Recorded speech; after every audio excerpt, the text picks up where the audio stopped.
People, we have knock.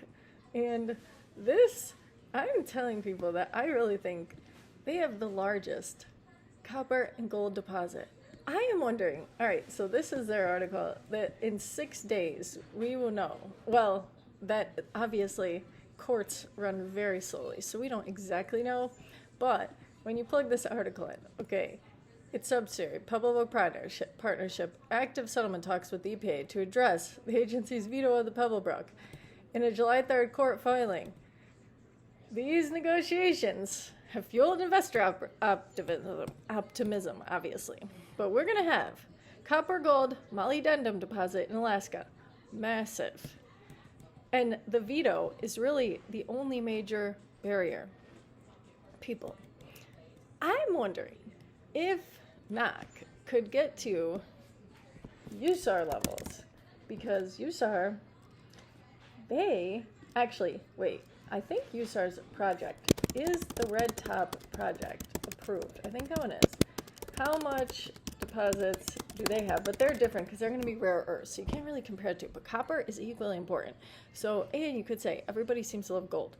So, I don't even know. If you're referring Red Top, no, I'm not. This stupid thing. Oh wait, Pebblebrook, not approved. I want to know about the Red Top one. 30 to 50% chance of the veto being lifted.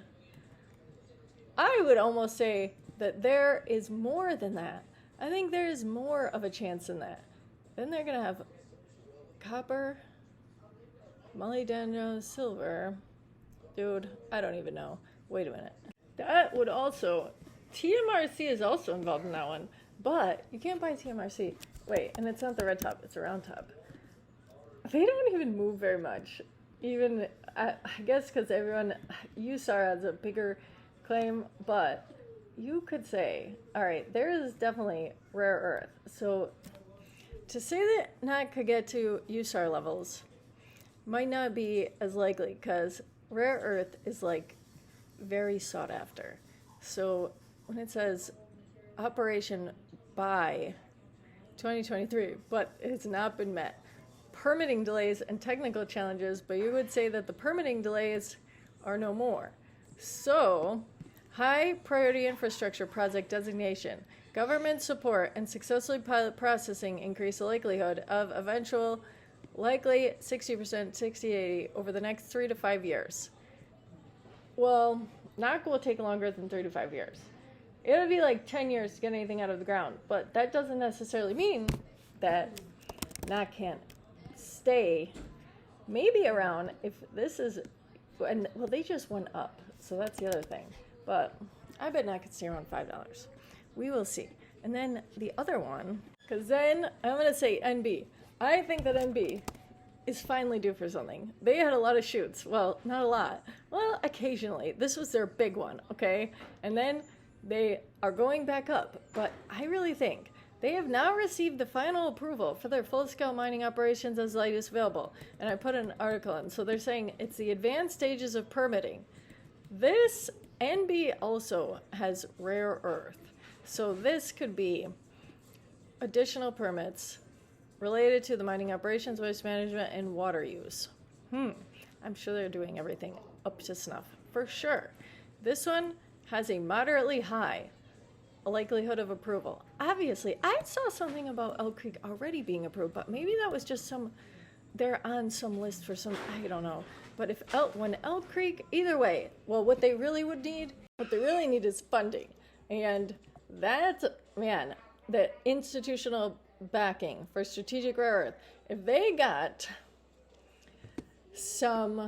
they could get automotive funding. Well, the automotive industry, they're really not having the best time.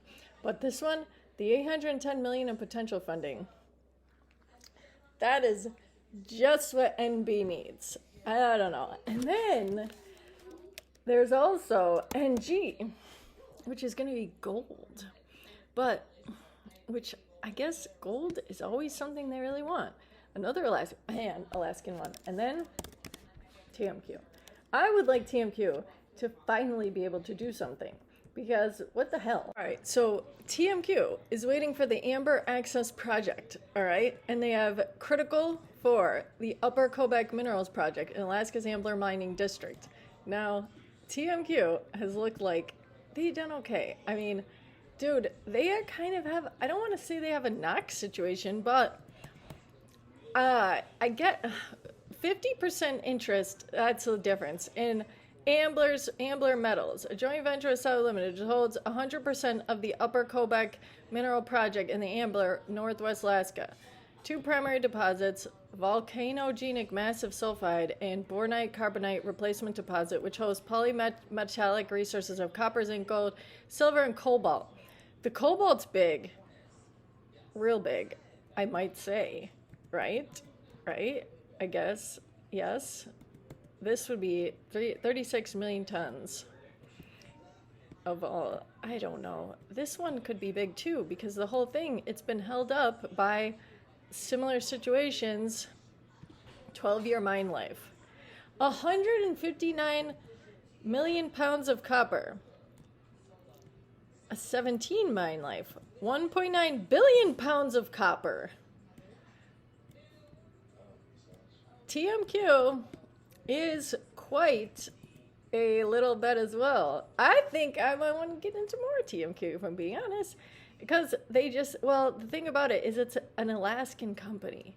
NB is not. So an Alaskan company might be less likely to get federal funding, because the federal funding, I think, is big. But because they're TMQ and TMC, because TMC is Canadian as well, dude, to reinstate 2020 approval, aligning with the administration's focus on domestic critical minerals, copper and cobalt, for national security and clean energy.